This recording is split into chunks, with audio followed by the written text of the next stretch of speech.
Assalamu alaikum, this is Banu Jasia and welcome back to another episode of this scholarship series. तो आज जिस यूग्रेड alumni का मैंने interview conduct किया है पर्सनली मैं उसकी जर्नी को बहुत एडमायर करती हूँ and also her adventures and I bet you will definitely gonna enjoy this video. Her name is Sahra Iqbal and right now she is doing bachelor's in education. Apart from that, she is doing some amazing work that I'm gonna share with you. So she is the part of Pakistan Girls Guide Association. She is also the director of Making Minors Majors Karachi chapter and also the part of FTM, that is basically working to eliminate period poverty. So yeah, without wasting time, let's listen to her U grade journey.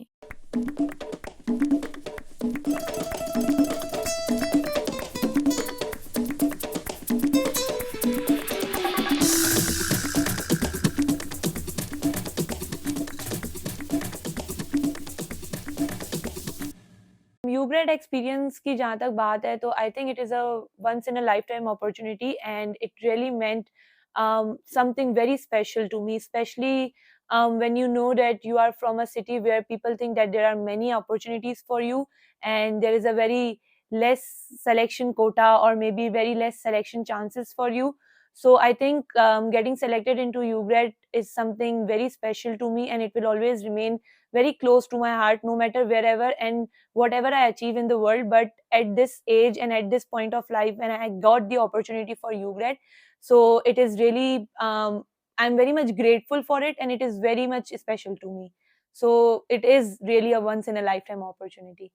Coming back from US मैंने जो है वो बहुत सारे लोगों की SOP review की थी आफ्टर द नेक्स्ट ईयर जब एप्लीकेशंस ओपन हुए थे and when I was reflecting कि मेरे एसओपी में ऐसी कौन सी चीज़ है जो दूसरों से मुख्तलिफ थी. So I think I was being myself. I didn't say कि मैं जो है ना वो पाकिस्तान के एक बहुत छोटे से शहर से हूँ या हमारे पास अपॉर्चुनिटीज़ नहीं है.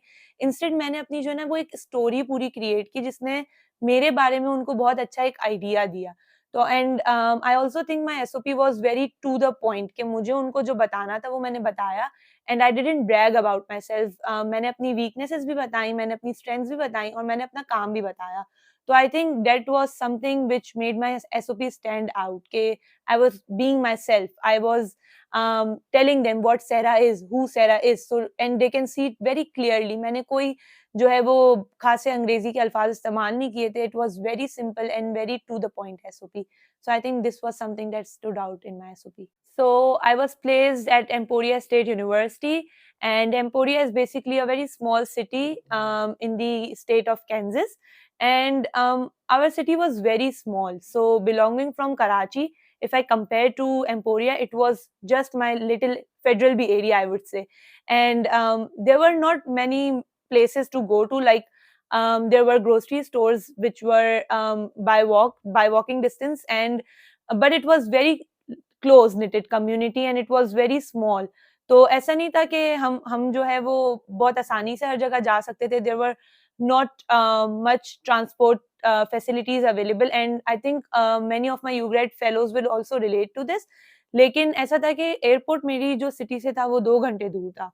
Or yes, I would say that it was very small and very close knitted community kind of city. So basically UGRAD doesn't mean you are only getting all the fun and all the traveling stuff. You have to study as well. So comparing my learning journey of especially academics, if I focus, so comparing that journey from what I study in Pakistan, I think it will differ from what my fellow UGRAD members will tell you. So basically मैं जो है वो कराची में government elementary college of education Hussainabad दूरबीन से जो है वो बीएड कर रही हूँ, bachelors in education, and I am getting teachers training to become a good educator for the elementary grades. जब मैं यूएस गई तो मैंने वही सेम कोर्सेज जो हैं वो उस फील्ड के ऑप्ट किए. एंड आई थिंक मेरे लिए इतना ज्यादा वो है ना वो मुश्किल नहीं था कि जैसे मैं अगर अपने फेलो यूग्रेड से जब बात करती थी तो they were like there are so many assignments and there are so many deadlines, and it was getting somewhat hectic for them. But here I would like to give appreciation to my university that they prepared me for that. So the assignments in the US were online. Some were written based, they were practical, and they were more on the approach of application and project based learning. And similarly, same happens at my university. The assignments are project based, the assignments are application based learning, where they can assess what you have learned, and either what you have learned can you put into your teaching or not. And similarly, the case was in the US as well. So I didn't find a lot of difficulty in the assignments, and I didn't find any much pressure of studies as compared to other fellow UGRAD participants from my batch. But I would say that I learned. There were some of the learnings which I could take into my home country, and those learnings were related to classroom management, school management, and academics, classroom planning, lesson planning, activities planning. I think those learnings were something I would take into my professional life. But as a matter of fact, my university is doing a great job in academics, so I didn't face a lot of difficulties and challenges. That's a good part, I guess. Belonging from a field of education, मुझे हमेशा से जो है ना वो बच्चों के साथ टाइम स्पेंड करना और उनको जो है ना वो कुछ सिखाने का बहुत शौक है. So when I went to US, I took courses related to elementary education, and one of the course was introduction to teaching, जिसकी रिक्वायरमेंट थी कि you have to teach in an school ना.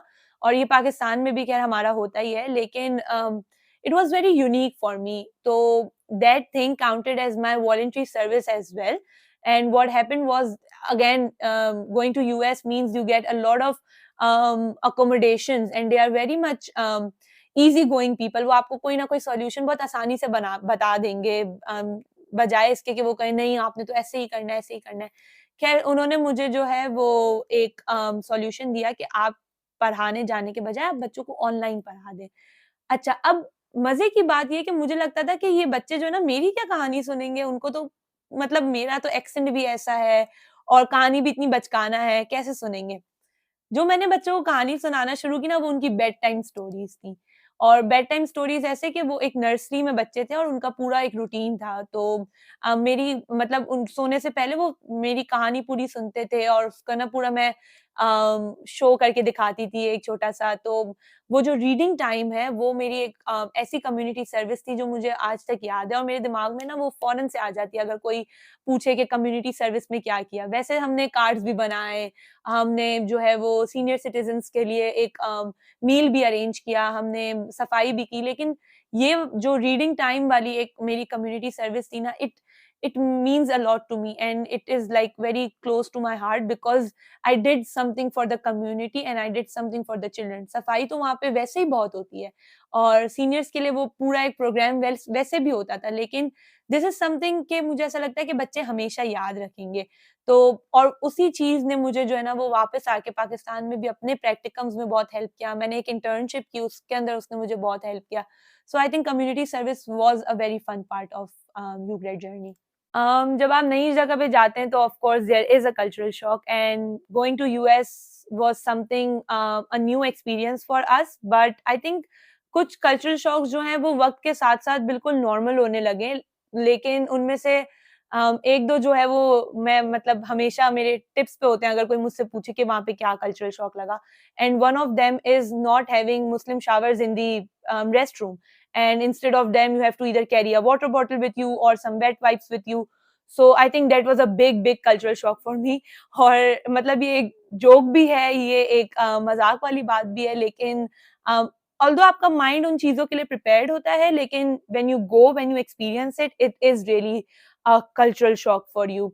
और उसके अलावा ये कि हमारी जो पाकिस्तान में ड्रेसिंग करने का तरीका है, it is very much different from how people dress in US. So I'm not here talking about just getting into jeans and t-shirts, but I'm talking about being very open with their dressing, which I don't mind, and I have seen in the movies, and um, I've actually I had the knowledge about it. But जब आप वहाँ पे जाते हैं and when you see stuff like this for the very first time, I think आपके अंदर वो एक acceptance नहीं आ रही होती है. You are a bit hesitant toward it, you are a bit reluctant towards it, and even the personal display of affection, that is also something जो आपको पता है कि वहाँ पे है, लेकिन जब आपके सामने अगर वो चीज़ हो रही होती है तो that is, I won't say bit disturbing, but a bit shock to you. लेकिन आप वक़्त के साथ-साथ उसके साथ जो है वो यूज्ड टू हो जाते हैं। एंड सिमिलरली आई गेस अगर कभी यूएस के लोग यहाँ पे पाकिस्तान आएंगे तो there will be a lot of cultural shocks for them too, but again I would reiterate and reinforce के every cultural shock is a new experience and is a new learning for you to be open towards the community you are going to. यूग्रेट में अक्सर लोगों को जो है वो host families मिलती हैं, अक्सर को नहीं मिलती हैं, और it varies I think availability and connectivity of people पे ना। मेरी भी एक होस्ट फैमिली थी और मेरे साथ जो एक पाकिस्तानी लड़की थी उसकी भी एक होस्ट फैमिली थी, बट मैंने जो है वो बहुत ज्यादा टाइम जो है वो दूसरी होस्ट फैमिली के साथ गुजारा। रीजन बीइंग बिकॉज वो लोग बहुत वेलकमिंग थे। They were Christians but not a single time I felt that they are different from who we are. So they were interested in knowing what and how Pakistan works, what is Pakistan, what is our culture, और हमारी as a मुस्लिम क्या general practices हैं। तो ये सारी चीजें जो आप उनके साथ एक अगर डिनर करें तो आपकी हो जाती है। लेकिन वो होस्ट फैमिली आपको याद क्यों रहती है, उसके लिए एक आपका कुछ ऐसा होना भी जरूरी है ना कि वो आपको याद रह जाए। सो आई विविडली रिमेम्बर के मेरी नेक्स्ट डे जो है वो स्प्रिंग ब्रेक के लिए फ्लाइट थी और मैं अकेली उस वक्त ट्रेवल कर रही थी, एंड मेरी जो दोस्त है वो नेक्स्ट फ्यू डेज में ट्रेवल कर रही थी और मुझे एयरपोर्ट की राइड चाहिए थी। एज आई मेंशन्ड अर्लियर, मुझे एयरपोर्ट के लिए जो है वो 2 घंटा ट्रेवल करना पड़ता था। And again when you are in U grade you have to save budget, you find people जो आपको जो है वो सिर्फ गैस मनी पे जो है वो ड्रॉप कर दें एंड स्टफ लाइक दैट। सो मैंने जिसके साथ बात की थी कि मुझे वो एयरपोर्ट पे ड्रॉप कर दे, one day before my flight she says that weather जो है वो खराब होने वाला है and I won't take the risk, और मैं आपको जो है ना वो ड्रॉप नहीं करूंगी। उस वक्त मेरी हालत जो है वो काफी खराब हो गई थी बिकॉज मैंने बहुत अच्छा खासा अमाउंट पे किया था अपनी उस फ्लाइट के लिए। क्या मैं काफी परेशान थी, और मैंने ये जो होस्ट फैमिली की मैं बात करी उससे पहले ही मैंने पूछ लिया था और उन्होंने भी मुझे मना कर दिया था कि उनके पास जो है वो कुछ फैमिली इमरजेंसीज हैं और वो मुझे जो है ना वो ड्रॉप नहीं कर सकते। But at that time when I was crying so much I called them and I told them everything कि मेरे साथ जो है ना वो ये हुआ है, and she was like don't worry I will find a solution. And उनके जो वो 3-4 अल्फाज थे ना, आई थिंक उन्होंने मेरी सारी टेंशन को खत्म कर दिया। And she was the one जिन्होंने मुझे इतनी ज्यादा स्नो में मेक श्योर किया कि मैं अपनी फ्लाइट से पहले एयरपोर्ट पे पहुंच जाऊं। जब हम स्प्रिंग ब्रेक से वापस आए इतनी बारिश हो रही थी एंड शी मेड श्योर के हमें वो जो है ना वो सेफली पिक भी कर लें। तो आई थिंक ये होता है जब आप यूग्रेड पे जाते हैं ना तो आपको पता चलता है कि अपनों से ज्यादा जो है ना वो गैरों में आपको मोहब्बत नजर आती है। And I think this is one of the most memorable moments with my host family. जब आप यूग्रेड पे जाते हैं तो बहुत सारे लोगों के लिए जो है ना वो ट्रैवलिंग एक सबसे बड़ा जो है वो अच्छा एक्सपीरियंस होता है, वो जहाँ भी जाते हैं ना वो ट्रैवलिंग को बहुत ज्यादा वाउच करते हैं। लेकिन मेरे केस में मुझे लगता है एक सबसे डिफरेंट बात ये है कि मेरे लिए यूग्रेड जो है जब भी मैं यूग्रेड का सोचती हूँ ना मेरे दिमाग में 2 लोग हैं जो सबसे पहले आते हैं, एक है जॉर्ज और एक है कॉफी। अब आप सोच रहे होंगे कॉफी कौन है और जॉर्ज कौन है? तो कॉफी जो है उसका रियल नाम जो है वो है don मॉन Khom सिबंथॉन। And you wonder कि मुझे 2 साल बाद भी ये बात कैसे याद है? वो इसलिए याद है क्योंकि ये जो 2 लोग हैं और एक मैं, मतलब हम तीनों एक दूसरे को जो है वो कप नूडल्स के नाम से बुलाते थे और हमारा एक जो है ना वो बहुत अच्छा ग्रुप बन गया था। और मेरे लिए यूग्रेट में सबसे डिफरेंट बात ये है कि मैं उस फ्रेंडशिप को चेरिश करती हूँ। जब भी हम ट्रैवलिंग के लिए जाते थे मुझे उन लोगों की बहुत याद आती थी। ऑल्दो मैं पाकिस्तानी लोगों से मिल रही थी, मैं अपनी फैमिली से मिल रही थी, मैं नई चीज़ों का एक्सपीरियंस कर रही थी, लेकिन मेरे लिए वो फ्रेंडशिप जो है आई थिंक वो सबसे ज़्यादा जो है ना मैं लाइफ लॉन्ग चीज़ को चेरिश करूँगी। आज भी मतलब these people are just a text away, just a snap away. तो मुझे ऐसा लगता है कि आप बेशक यूग्रेट पे जाएँ, आप ट्रैवलिंग करें, लेकिन जिस मकसद से आपको भेजा जा रहा है ना, आप उस मकसद को भी अचीव करें। ये ना हो कि आप सिर्फ़ वो पाकिस्तानी लोगों से मिलने के लिए आप अपनी जो होस्ट कम्युनिटी है, जो इंस्टीट्यूशन है, वहाँ के लोगों के साथ आपकी इतनी बने ही ना, या आपको उनके कल्चर के बारे में कुछ पता चले ही ना।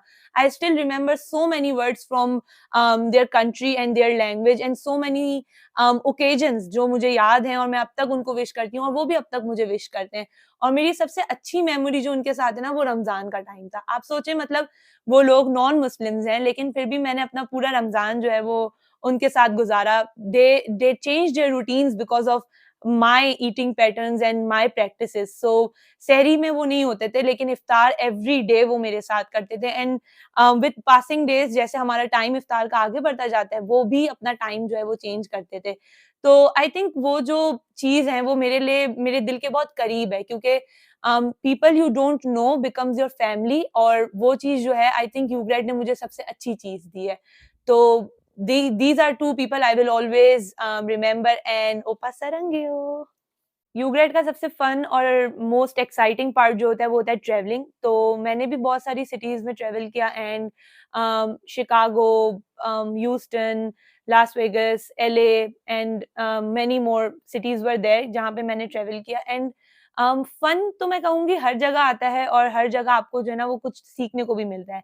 But I think Las Vegas was the place I would always remember wherever I will go, because it was a group of 12 people, and all the 12 Ugradians were together from different cities. So मतलब उनसे मिलना, and एक जो international जगह पे जो है वो देसी लोगों का जब साथ में जब वो मिलते हैं ना, तो एक बहुत ज़्यादा आपको मज़ा आता है। तो हमने जो है वो सड़कों पे वहाँ पे गाने भी गाए, and people were literally looking at us, and one of them also asked that, are you guys from Pakistan? I don't know how he recognized us, but I think हम जिस तरह से चल रहे थे, बात कर रहे थे, तो it was very fun। And I think least favorite तो मैं किसी को नहीं कहूँगी, but जब हम एलए गए थे तो वहाँ पे लास्ट के कुछ दिन जो है वो थोड़े से जो है ना वो हेक्टिक हो गए थे। Travelling seems fun, travelling is always fun, और मैं बहुत ज़्यादा फैन नहीं हूँ नई-नई जगहों पे जाने की, जब तक आप जो है ना थके हुए ना हो। तो एलए का लास्ट दिन वाज़ वेरी ड्राई, कि हम जो है बस सुबह उठे और ना बस एयरपोर्ट जाना था हमने, और हमने एक नाश्ता किया और हम चले गए। I think it was not something I would say my least favorite, but not something I would really like to remember or like think about it. So yeah, that was a very comprehensive traveling journey of mine. So coming to something which I did in UGRAD, which maybe people have different opinions, और सबके अलग-अलग जो है वो point of views हो सकते हैं उस चीज को लेके, लेकिन मैंने अपनी यूग्रेड की जर्नी में एक ऐसी चीज की जो अब मुझे लगता है पूरी जिंदगी मेरे साथ होगी, और वो है ये टैटू, अगर आपको नजर आ रहा है। ये करवाना जो है वो पहले से मेरे दिमाग में नहीं था, लेकिन बिल्कुल आखिरी के दिन, मतलब हम मई में जो है वो वापस जा रहे थे, 15 मई अराउंड हमारी जो है ना वो 15-16 में फ्लाइट थी, और है ना मैंने कुछ 30th अप्रैल 31st अप्रैल को है ना कॉफी को बोला कि यार कॉफी, मतलब हम यूएस से जा रहे हैं, लेकिन हमारे पास है ना इसकी कोई एक मेमोरी नहीं है कि मैं चलते-फिरते सबको बता सकूँ। अब ज़ाहिर है हम इतनी बड़ी कोई चीज़ अचीव करें, आपको शौक होता है ना कि आप उसके बारे में बात करें, शौकिया ना मारे लेकिन बात करें। तो मैंने कहा कि let's get a tattoo, and she says no, my mom will get so angry. मैंने कहा my mom will also get angry, but let's do it. खैर उसने फिर यहाँ पे कहीं पे अपना टैटू करवाया, और मैंने जो है ना वो हाथ पे चूज़ किया। अब जर्नी कुछ ऐसी है कि अम्मी को ज़ाहिर है मनाना पड़ा, लेकिन खैर मेरी अम्मा इज़ ईज़ी अम्मा, ठीक है? She is like easy going person, आप उसको मना लें, थोड़ा-सा बहला-फुसला लें, तो वो थोड़ा मान जाती हैं। तो ख़ैर उन्होंने पहले तो बहुत रेज़िस्ट किया, मुझे 3-4 दिन लगे कि उनको मनाऊँ, फिर मैंने उनको कहा अम्मा देखिए 15 तारीख को फ्लाइट है, इसको तो ठीक होने में इतने दिन लगेंगे, आप प्लीज़ मान जाएँ। तो ख़ैर फिर उन्होंने माना, और हमने जो है ना वो टैटू जो है वो करवा लिया। अब अगेन एक आप जब टैटू करवा रहे हैं तो आपको जो है वो सोचना पड़ता है ना, कि आपको ऐसा आप अपने पास क्या मार्क रखें जो आप पूरी ज़िंदगी लेके चलें, एंड फिर अगेन हमारे यहाँ के लोग उनको बड़ा वो भी होता है ना कि ये बताएँ कि इसका इसका मीनिंग क्या है। तो मैंने बहुत अपने मेरे बहुत सारे दोस्त थे, मैंने उनसे भी पूछा, मैंने फिर एक मुझे था कि बहुत बड़ा-सा कुछ ना हो, एक बहुत सिंपल सी डिज़ाइन हो, और है ना कुछ ऐसा हो जो मुझे रिप्रेज़ेंट करे। अगर कोई पूछे इसका मतलब क्या है, तो मैं बताऊँ कि ये मैं हूँ। तो मैंने एक जो है वो मून बनाया, और उसके बीच में एक वेव बनाई। So it it means that pretty as moon and wild as wave, and this is who I am, this is who Sera is. So बस ये एक छोटी-सी चीज़ थी जो मैं अब आई थिंक अपने साथ हर वक़्त लेके जाना चाहूँगी, and this is why I chose to make a tattoo for myself. So when you talk about generosity and hospitality, I think sometimes people mistake the idea of how people are in the US. And I would like to quote one very memorable experience when we were in the spring break. So we went to LA, and the last day it was so hectic because we had to like a day before the last day when other girls were leaving, and that was the day we had to cover a lot of places like Griffith भी जाना था हमने, हमने जो है ना वो अलग-अलग जगह बस जाना था ना, हॉलीवुड की साइन पे भी जाना था, और हर चीज़ हमने करनी थी। तो we didn't had time for lunch, proper lunch या प्रॉपर ब्रेकफास्ट का टाइम नहीं था, और रात में बस हमें जो है ना वो बस पाकिस्तानी देसी खाना खाना था। सो बहुत दूर 2 घंटे के बाद जो है ना वो हम बीच से वहाँ पहुँचे और हमने जो है ना वो खाना ऑर्डर किया, and that was the first time जब मैंने ना बहुत दिल खोल के हम सब ने ऑर्डर किया, एंड द फर्स्ट टाइम हमारा जो है ना वो खाना कंप्लीट भी हुआ।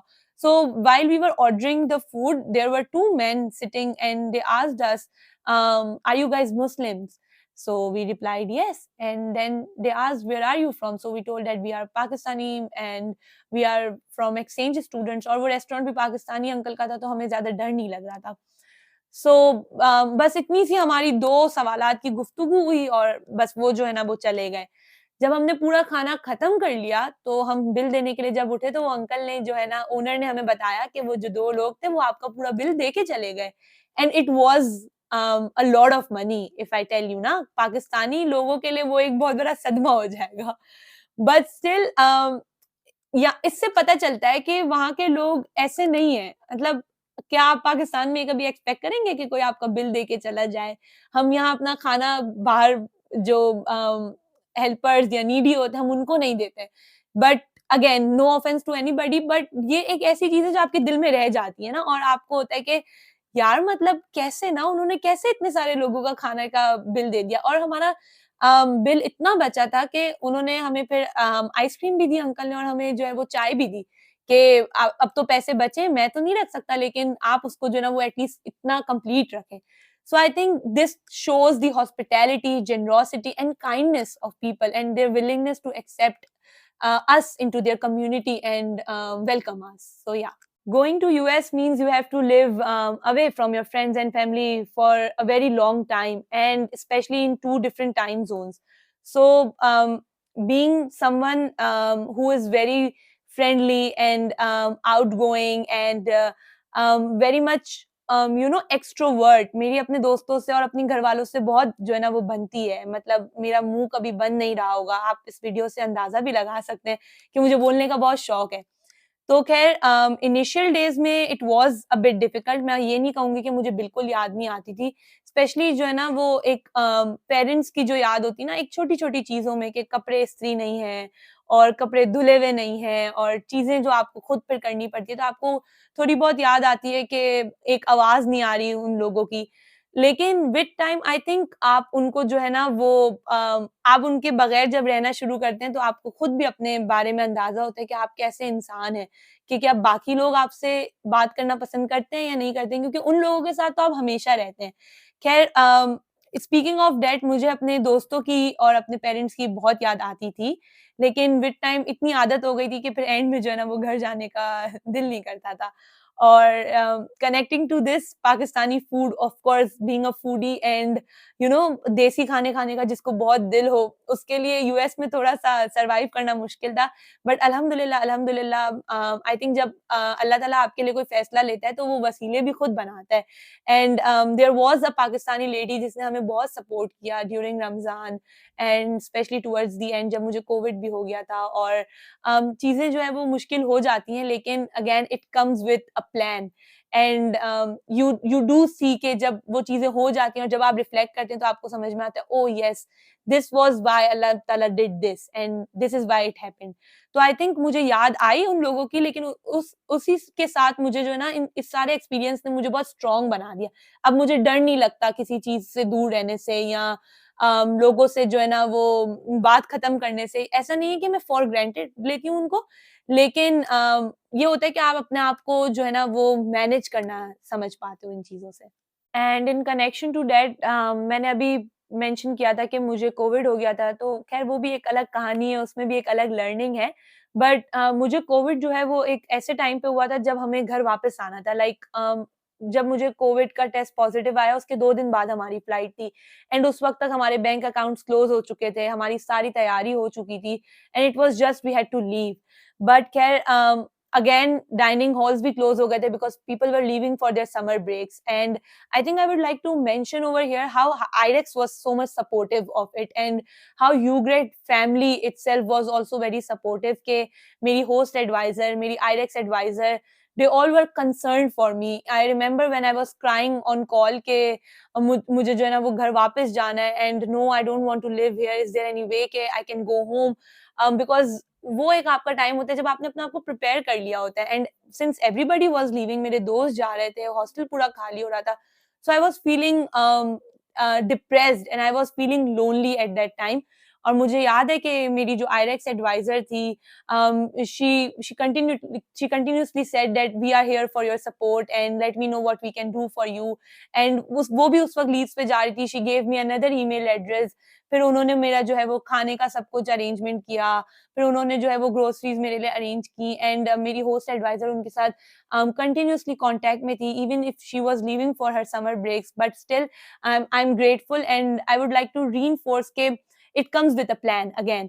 और जिस तरह का उनका सपोर्ट था, I think I will always be grateful, क्योंकि उस वक्त आपको अपने पेरेंट्स की बहुत याद आ रही होती है कि कोई आपको एक सूप बना के दे दे या आपको कोई एक सही मील मिल जाए, लेकिन उन्होंने मेक श्योर किया कि मुझे फ्रूट्स भी मिल रहे हैं, मुझे जूसेस भी मिल रहे हैं, और मैं जो है वो चीज़ों को जो है ना वो मैं एक हेल्दी खाना खा रही हूँ.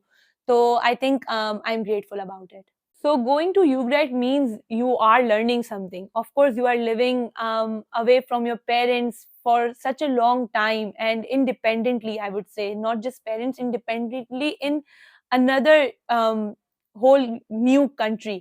So it comes with a lot of challenges. But again, though, if you see those challenges as learnings, so I think you will see a change in your personality. And if I compare my personality before going to US and now, I think I can feel the change in myself. I was very much confident, and I had those leadership qualities. But coming back from US, I got the idea of how to communicate my things to people.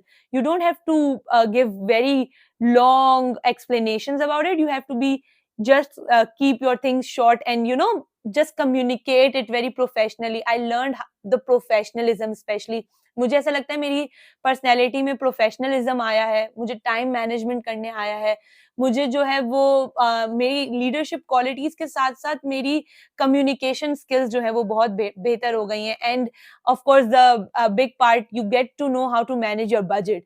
आपको वहाँ पे अपनी travelling के लिए, अपने खाने के लिए, अपनी शॉपिंग के लिए, हर चीज़ के बजट को जो है ना वो मैनेज करना आता है. मुझे ऐसा लगता है वो अभी भी थोड़ा कम है, लेकिन मतलब इट डिपेंड्स ना, लेकिन आपको पता चल जाता है कि you can feel the change.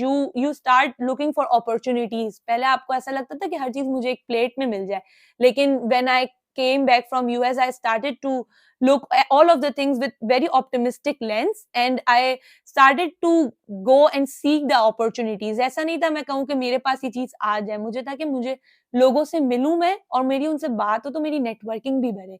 Or I think this is what UGRAD brings a change in you. You become more strong, more confident, and more brave. So, for the tips to the new upcoming batch of people who are going to apply for UGRAD, my tip is just very simple, that be yourself whenever you are applying. Don't lie in your application. Don't put something you have not done, because people who are going to interview you, people who are going to read your SOP can see and can pick things out like this, because they have so much experience. And be honest with your application. अगर आपको कोई opportunity नहीं मिली, maybe you can write it कि this is the time we will avail this opportunity.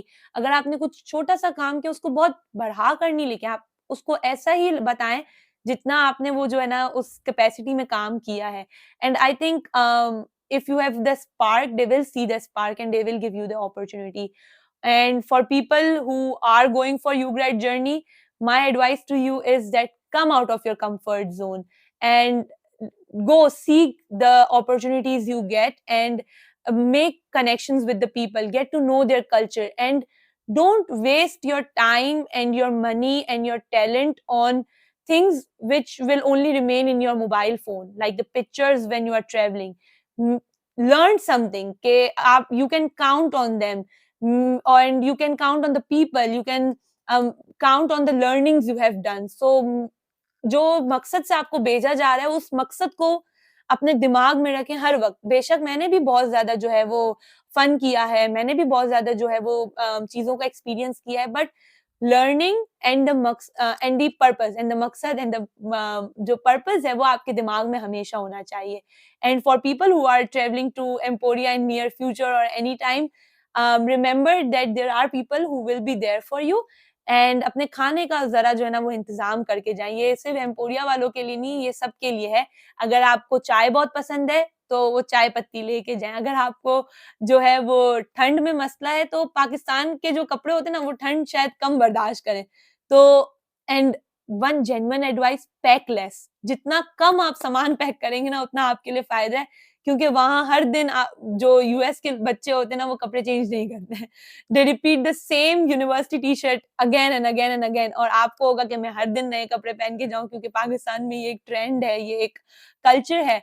So this is my advice, and these are my few last comments that wish you good luck, and I hope that every deserving candidate gets accepted for their ugrad journey. And please don't take somebody as your ideal कि इन्होंने जो है ये किया है तो मुझे ugrad में जाके ये करना है. I didn't make anyone my idol. I said I am the idol for myself, and this is what is going to take you more further ahead. So wish you good luck, and I hope if you have any questions you can always reach out to me. And take care. Bye bye. So this was it. I hope you enjoyed this video, and if you have any question you can comment in the comment box, and I've also given the speakers profile link in the description. So if you have any question you can contact to them directly. So yeah, that's it for this video. Good luck. Bye.